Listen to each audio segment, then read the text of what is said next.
안녕하세요. 오늘 저희가 같이 좀 파볼 얘기가 있는데요.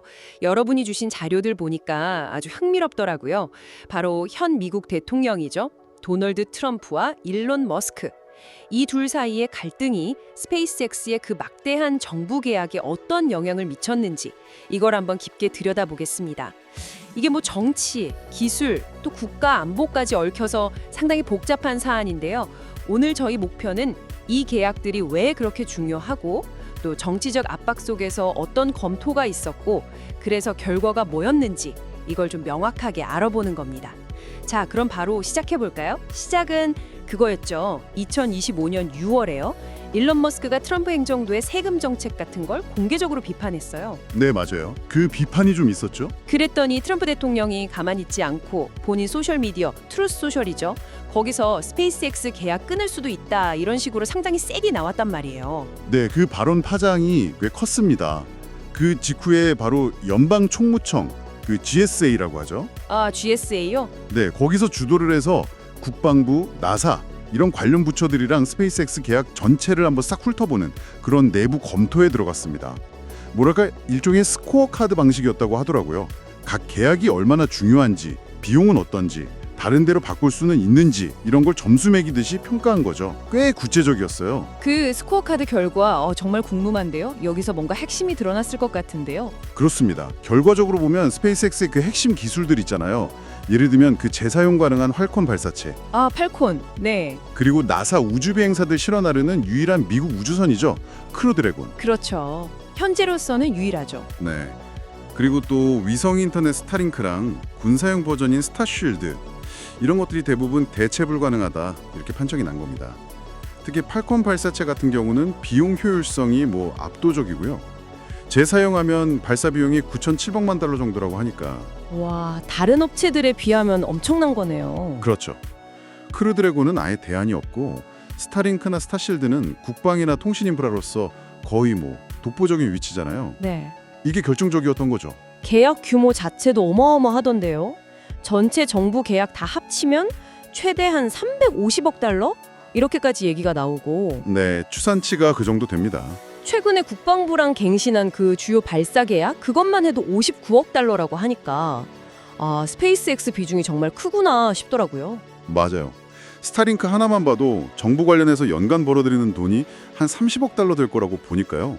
솔직히 그 정치적 압박이 꽤 거셌는데도 이 핵심 계약들은 거의 영향 없이 살아남았다는 거 이게 사실 상당히 주목할 만한 경우죠. 그러게요. 계약을 만약 해지하면 이게 미국 국가 안보에 너무 큰 위협이 되고 어쩌면 다른 나라 기술에 의존해야 할 수도 있다.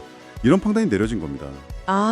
그러니까 기술적으로나 돈 문제로나 너무 깊게 얽혀 있으니까 정치적인 의지만으로는 이걸 어떻게 할 수가 없었다. 이런 얘기네요. 네, 바로 그겁니다. 결국 이 자료들이 보여주는 건 그 정치적 의지가 아무리 강화도 국가 안보랑 직결된 민간 기술이 대체 불가능할 때는 이게 한계가 있다는 거네요. 맞습니다. 근데 동시에 또 그 대체 불가능성 때문에 한 기업에 너무 의존하게 되는 그런 또 다른 위험도 있는 거잖아요. 이런 우려도 분명히 나왔을 텐데요. 정확히 보셨습니다. 이번 검토가 어떻게 보면 스페이스X의 기술적 우위를 다시 한번 확인시켜준 셈이지만 반대로 정부 입장에서는 우리가 특정 기업에 너무 의존하고 있구나. 이걸 명확하게 깨닫는 계기가 된 거죠. 이게 길게 보면 정부의 협상력을 좀 약하게 만들 수도 있고 비용 관리도 어려워질 수 있다는 그런 지적하고도 연결되고요. 그렇다면 정부로서는 이제 경쟁 구도를 만드는 게 좀 시급해졌겠네요. 다른 대안들을 키워야 한다는. 네, 바로 그 점입니다. 이번 일이 오히려 정부가 스페이스X 말고 다른 대안을 좀 더 적극적으로 키워야 한다는 필요성을 확 느끼게 만든 거죠. 예를 들면 로켓 랩이라던가 아니면 AST 스페이스 모바일, 레드와이어 같은 다른 우주 기업들 있잖아요. 네네. 들어봤습니다. 이런 기업들 성장을 좀 지원한다거나 아니면 기존의 경쟁사인 ULA나 블루 오리진하고 협력을 더 강화한다거나 이런 식으로 발사체나 위성 기술적 공급망을 좀 다변화하려는 노력이 훨씬 중요해진 겁니다.